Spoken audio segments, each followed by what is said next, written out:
Hello mga mamis, 2025 na at talagang ang daming issue sa government, ang daming problema, ang daming pinagtatalunan.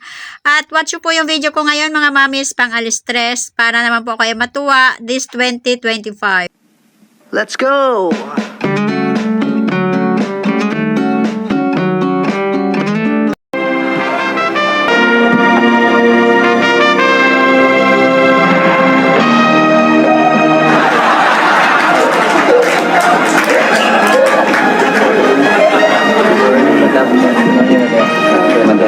Good morning, good morning.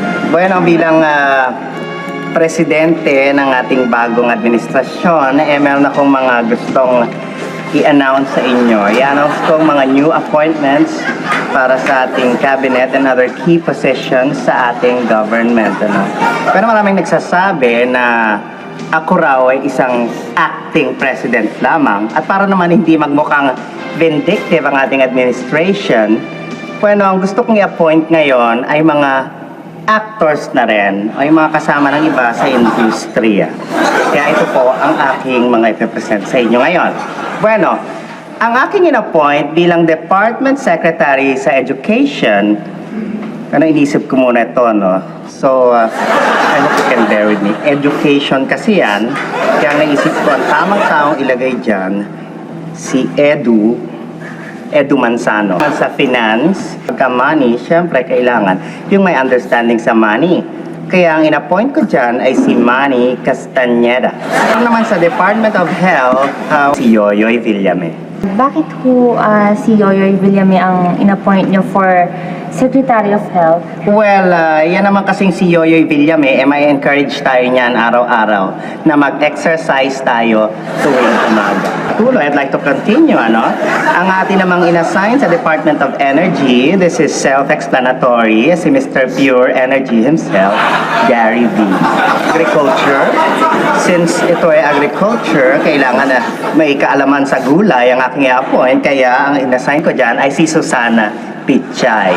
Para naman sa Department of Public Works and Highways, ang na-assign ko naman ay walang iba kundi si Brother Eli Soriano. Bakit po si Brother Eli Soriano inyong in-appoint din? Well, that's a very interesting question. Kaya ko naman i-appoint si Brother Eli Soriano dahil siya ay kailangan may kaalaman sa mga kalye at kalsada, at si Brother Eli ay maraming alam tungkol sa dating daan. Kaya naman meron dati tayong tinatawag na Presidential Commission on Good Government.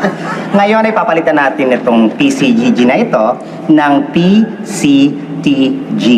At ang ibig sabihin niya ay Presidential Commission on Transparent Government. Kasi kailangan, we have to be transparent to know each other very well. Kasi rin naman ang pinag-uusapan, so kailangan see-through tayo dyan. Ang in-appoint ko ay walang iba kundi si Inday Badiday. Tipid tayo sa nameplates kasi bagong gobyerno, kailangan nagsisimula ka ulit sa umpisa.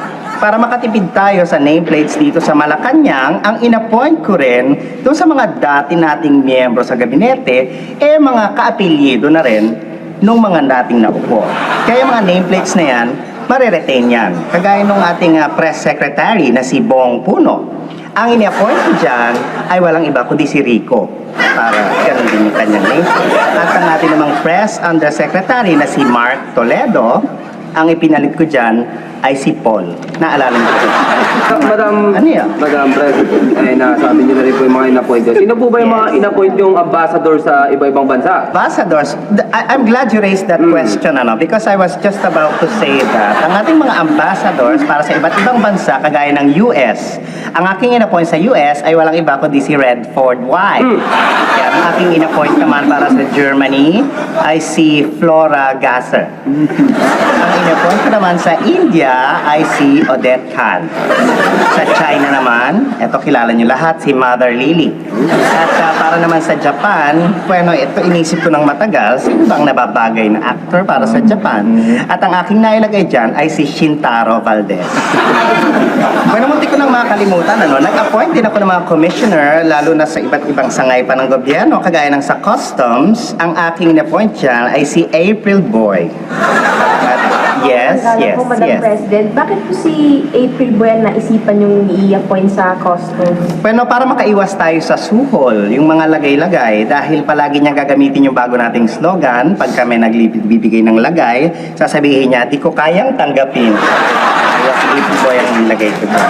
Po, ang lahat ng aking naipresenta sa inyo ay yan lamang po ang aking mga Madam President, Yes, yes. baka nakalimutan niyo ako.